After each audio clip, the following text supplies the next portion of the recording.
So most people solve this question like 7 divided by 7 is equal to 1.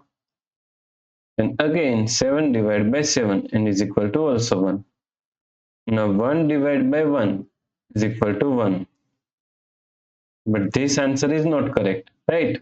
This answer is completely wrong. So now let's solve this problem correctly by using a PEMDAS rule, right? PEMDAS, P-E-M-D-A-S. According to PEMDAS, first priority is parenthesis and second priority is exponents. Third priority is multiplication and division. Here multiplication and division both have equal priority, so we have to solve it from left to right. And fourth and last priority is addition and subtraction. Also addition and subtraction both have equal priority, so we have to solve it from left to right.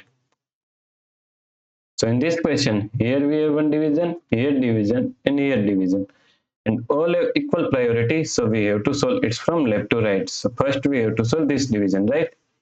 So 7 divided by 7 is equal to 1. Divide 7, divide 7.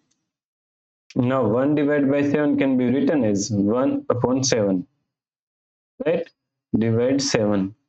Now, according to KCF rule, K means skip this first fraction as it is same 1 upon 7. Then C means change this sign from division to multiplication. And F means flip this second fraction, 7 is equal to 1 upon 7, right? Now 1 times 1 is equal to 1 and 7 times 7 is equal to 49. So the correct answer is 1 upon 49, right? If you like this solution, please like, share and subscribe Virakti Education YouTube channel, and also do not forget to comment your answer. Thanks for watching this video.